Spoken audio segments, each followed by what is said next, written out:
Why gut healing foods aren't always the answer.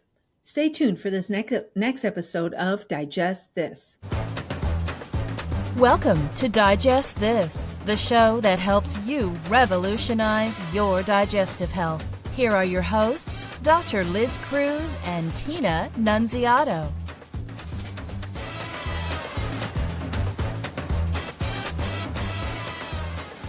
Hello, and welcome to Digest This. I'm Dr. Liz Cruz, and I've got Tina Nunziato sitting right here by my side, always. Today, we have an amazing guest, and if you're listening or watching our episodes on a weekly basis, you will remember her because she was just a guest with us not too long ago, Dr. Amanda Scott.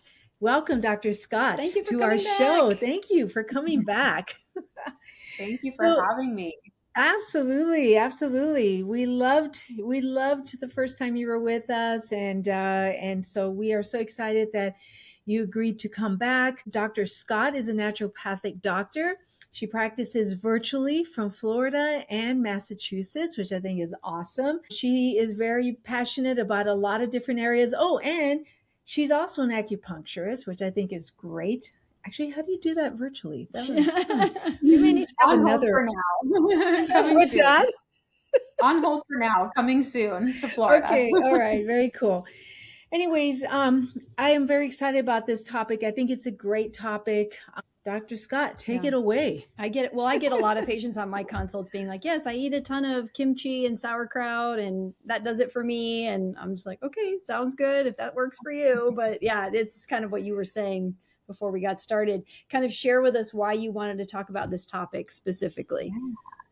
So I think it's important to highlight first that gut issues come in many different flavors, meaning there are so many different reasons that you might be having gut issues. Some of the more common ones that we think of would be like a gastroparesis, or maybe SIBO, which is small intestinal bacterial overgrowth, or you've been slapped with the label of IBS, irritable bowel syndrome, and you need help figuring out exactly why, which a naturopathic doctor would be a good person to go to then. Or maybe you have irritable bowel disease.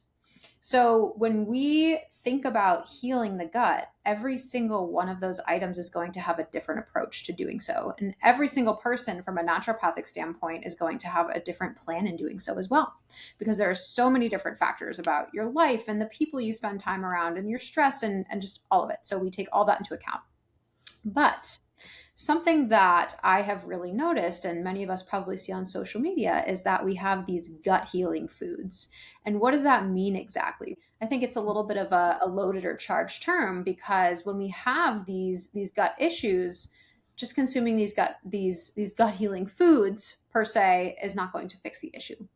That doesn't mean that they can't play a supporting role.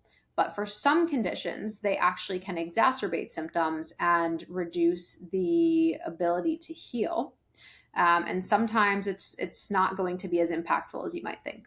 So two major things that I think about. One are going to be probiotic-rich foods. So those are going to be things like kimchi and sauerkraut and fermented yogurts, fermented vegetables like pickles and things like that. There's even a company now that sells just like the pickled juice so that you can like get the good probiotics from it, things like that. So they're fermented.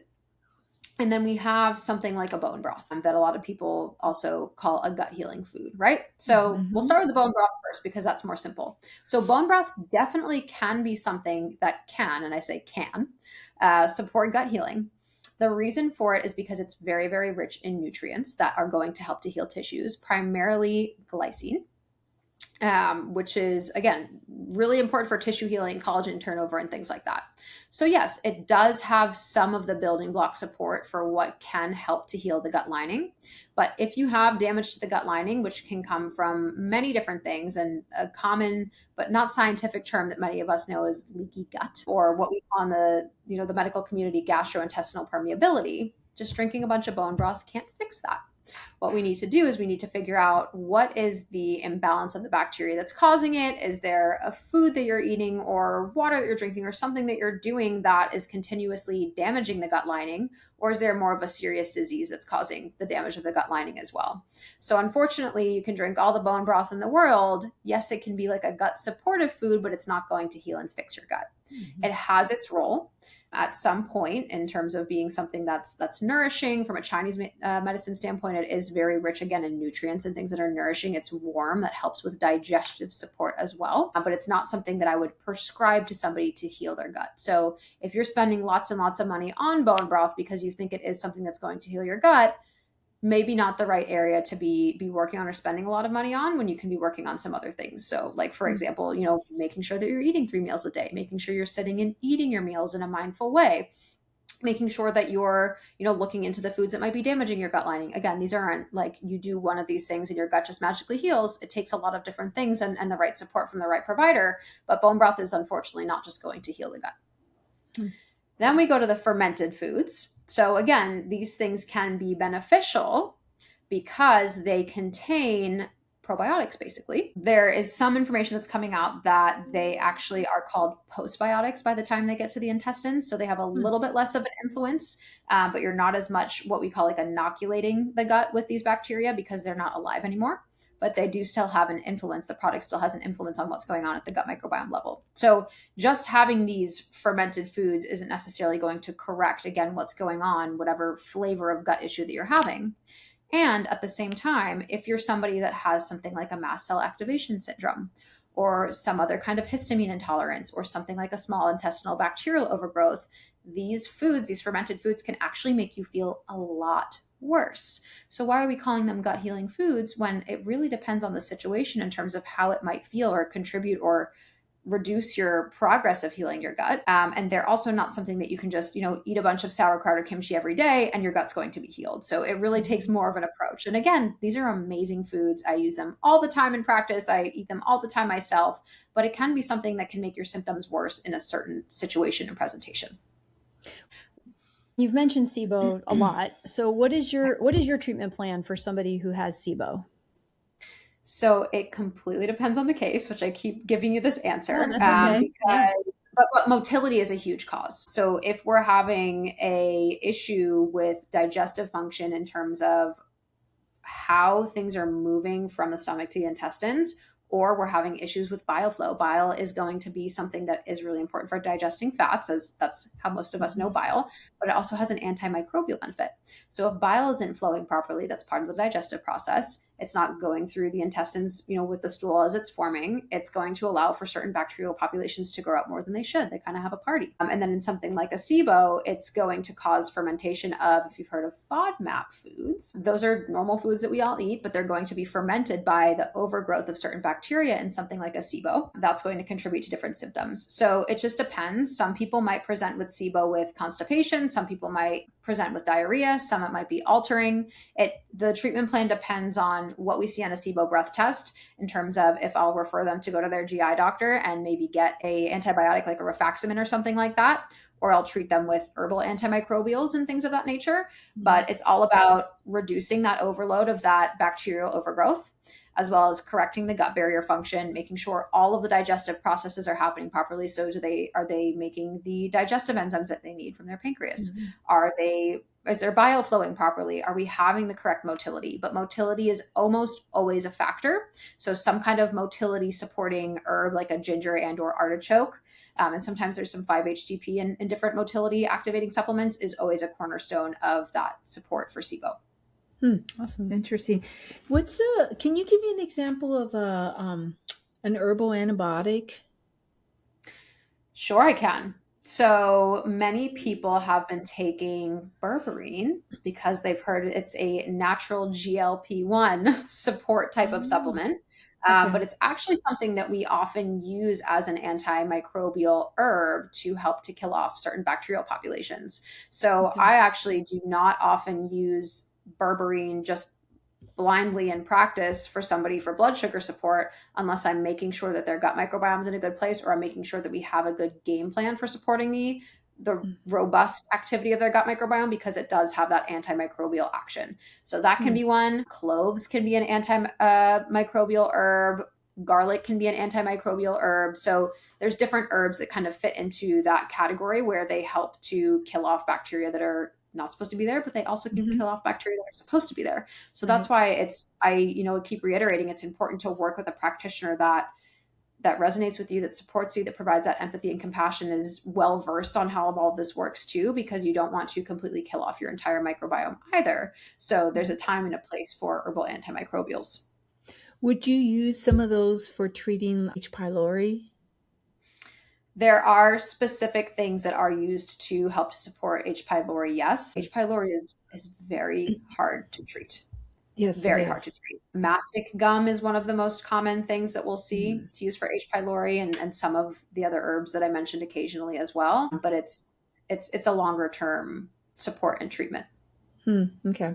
Actually, I have seen mastic gum in the past when I've looked up more natural treatment. Actually, it was a patient, I remember, that wanted to be treated that way. And I was like, oh my goodness, I've never used anything natural. And I remember looking it up, and mastic gum, what is that? Is that just made from an herb? Is it it's a resin?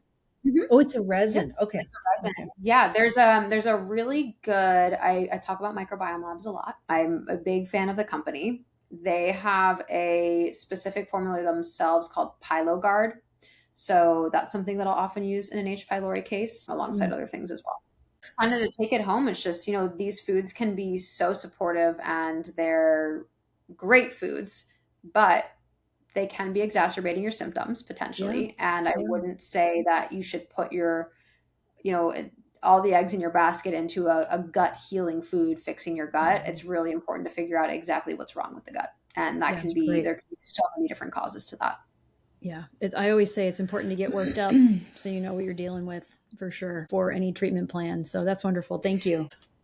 Thank you. And I'll tell you my dream, and hopefully this happens one day, is that there is federal recognition of naturopathic doctors and we're able to support each other, because I think that we really can fill that gap, right? We can have, that level of, you get a diagnosis from your medical doctor and then they're able to send you and refer you to somebody that they trust that's a naturopathic doctor to really work through the issue. So, I think it's so important for medical doctors to have some nutrition, because even if you're not acting as a nutritionist, which I don't think any of us expect you to, having that layer and that lens of understanding is so important. In naturopathic medical school, we have more than one nutritional biochemistry class on top of normal biochemistry. That's so awesome. I think that, a medical doctor being able to have that information to put all that together, because you get biochemistry training and all that too. So you have the idea of how everything's working, but seeing how it works in practice with nutrition too just gives a better context even.